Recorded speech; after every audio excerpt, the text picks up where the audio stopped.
नमस्कार दोस्तों, बरबड़ competition classes Hindi में आपका हार्दिक स्वागत, अभिनंदन, आदाब और खैर मकदम है।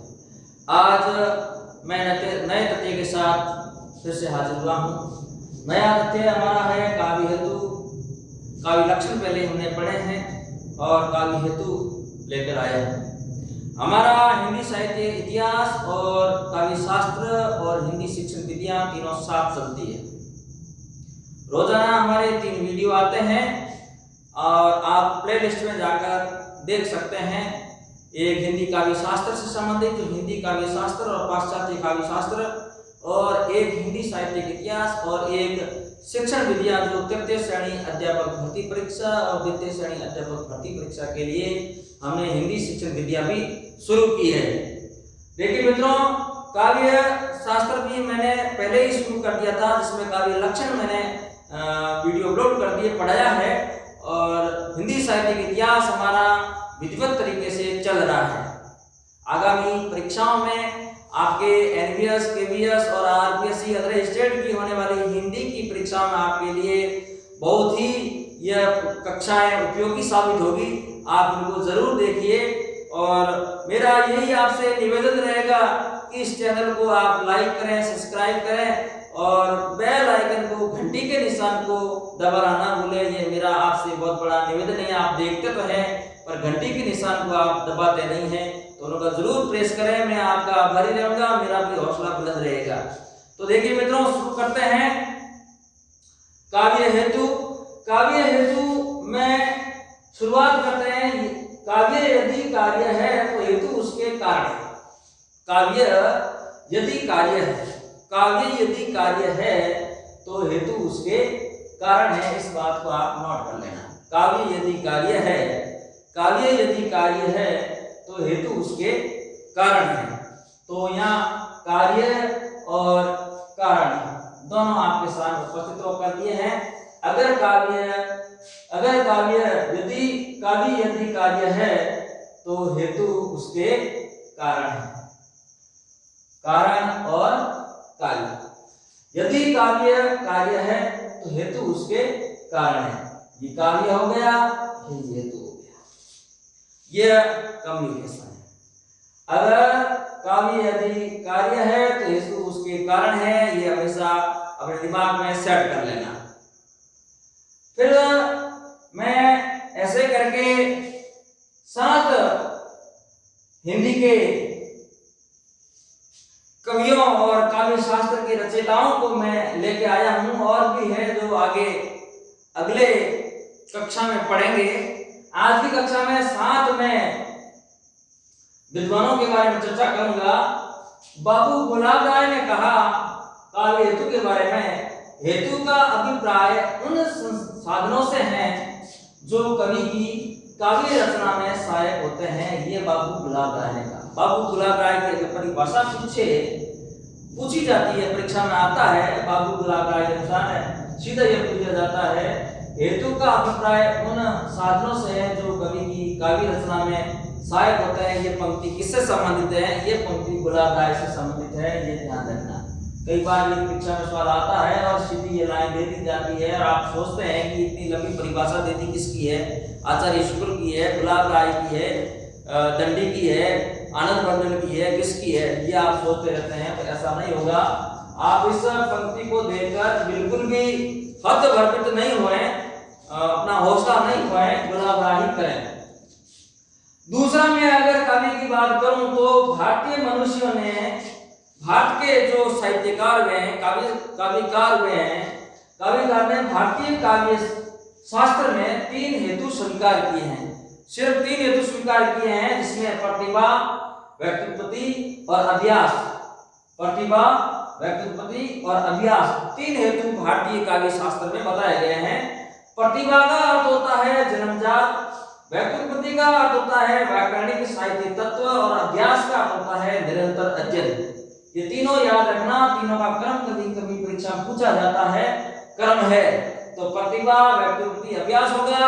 और अगर प्रतिभा का अर्थ पूछे तो प्रतिभा के बारे में पूछे तो जन्मजात है, व्यक्तित्पत्ति है जो व्याकरणिक और साहित्यिक तत्व है, और अभ्यास है जो हमेशा निरंतर चलता रहता है। फिर 3 नंबर पे हमारे आता है काव्य हेतु में सर्वप्रथम विवेचन। काव्य हेतु में सर्वप्रथम विवेचन अग्नि पुराण में हुआ है। पुराण की बात करें उससे पहले किसी में नहीं हुआ, अग्नि पुराण में हुआ है काव्य का सबसे पहले। काव्य शास्त्र का अगर बात करें तो सबसे पहले अग्नि पुराण में इनका प्रयोग हुआ है। पुराण में ना उसमें अग्नि पुराण में सबसे पहले प्रयोग हुआ, जिसमें बताया गया प्रतिभा, वेद ज्ञान और लोक व्यवहार, ये 3 बातें बताई गई है। प्रतिभा को भी बताया गया है काव्य में, वेद ज्ञान को भी बताया गया है और लोक व्यवहार को भी बताया गया है। अग्नि पुराण में बताया गया है। काव्य हेतु का सर्वप्रथम अगर प्रयोग की बात करें तो अग्नि पुराण हुआ और अग्नि पुराण में यह बताया गया प्रतिभा, वेद ज्ञान और लोक व्यवहार। यह बहुत ही महत्वपूर्ण है, परीक्षा में आ सकता है। यह प्रश्न आ सकता है कि काव्य का सर्वप्रथम विभाजन किसमें हुआ, अग्नि पुराण, विष्णु पुराण या वेद, ऋग्वेद, कोई भी दे दे, 4 ऑप्शन देंगे, उसमें आपको अग्नि पुराण करना है। आगे अगर बात करें आचार्य भामा की बात करें चौथे नंबर पे, तो आचार्य भामा का जो अलंकार ग्रंथ था जिसका नाम था काव्य अलंकार, आचार्य भामा उसका काव्य अलंकार था अलंकार ग्रंथ। इनको याद रखना, कई बार सीधा ही पूछा जाता है भामा का अलंकार ग्रंथ कौन सा है, तो होगा काव्य अलंकार। उसमें लिखा है गुरुदेशादेतुम शास्त्रम जडोदुप्लयम काव्यतु जायते कश्चित् प्रतिभावत। तो उसका अर्थ होगा प्रतिभा को ही काव्य का सृजन मूल हेतु माना है कवि भामा ने। कवि भामा ने प्रतिभा को ही काव्य सृजन का मूल हेतु माना है। और आचार्य भामा ने ये जो परिभाषा संस्कृत में दी है, इनको आप एक शब्द नोट कर लेना, प्रतिभावत शब्द आता है, ये आप जान लेना कि ये भामा की परिभाषा है। और हिंदी में पूछे तो प्रतिभा को ही काव्य सृजन का मूल हेतु आचार्य भामा ने माना है। फिर आचार्य दंडी की बात करें तो दंडी का अलंकार ग्रंथ था काव्यदश। दंडी का अलंकार ग्रंथ था काव्यदश, जिसमें लिखा दंडी ने नैष्कृति च प्रतिभा सूत्र च बहुनिर्मलम आनंदाच वियोगोस्य करणम काव्य संपदा, ये हेतु की परिभाषा दंडी ने बताई अपने काव्यदश में, जिसका हिंदी अर्थ होगा अभ्यास को ही काव्य प्रमुख माना दंडी ने। इनमें से आप कोई भी शब्द यह पकड़ लेना, नैष्कृति दंडी की परिभाषा में आएगा। ऐसे आप छोटे छोटे शब्द पकड़ लेना, परीक्षा में जैसे ही परिभाषा आए तो आप सीधा अपनी आईक्यू लगाना कि प्रतिभाव किसमें है, आचार्य भामा में, नैष्कृति किसमें है, आचार्य दंडी में। और अलंकार ग्रंथों का नाम भी याद रखना, आचार्य भामा ने काव्य अलंकार बताया और आचार्य दंडी की जो अलंकार ग्रंथ है काव्यदश है। आचार्य दंडी ने कहा अभ्यास को ही काव्य प्रमुख माना गया है, ये आचार्य दंडी ने कहा। फिर आचार्य वामन की बात करें तो आचार्य वामन ने जो ग्रंथ लिखा उस ग्रंथ का नाम है काव्य अलंकार सूत्रवर्ती। काव्य अलंकार सूत्रवर्ती आचार्य वामन का ग्रंथ है। उसमें लिखा है हेतु के लिए कवित्व बीजम प्रतिभानम कवित्वस्य बीजम, यानी प्रतिभा को ही कवित्व का बीज रूप मानकर उसे स्वीकार किया है आचार्य वामन ने। आचार्य वामन ने प्रतिभा को कवित्व का बीज रूप मानकर ही स्वीकार किया है।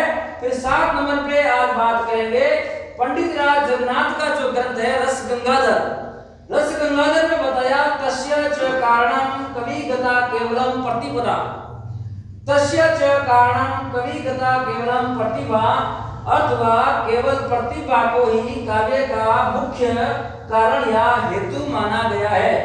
तो प्रिय मित्रों, आप इस परिभाषाओं को नोट कर लेना, इसका एक स्क्रीनशॉट ले लेना और इनके ग्रंथों को जरूर आप याद रखना। आज इतना ही, अगले वीडियो में और नए कवियों के बारे में, हेतु के बारे में मैं चर्चा करूंगा। नमस्कार, धन्यवाद।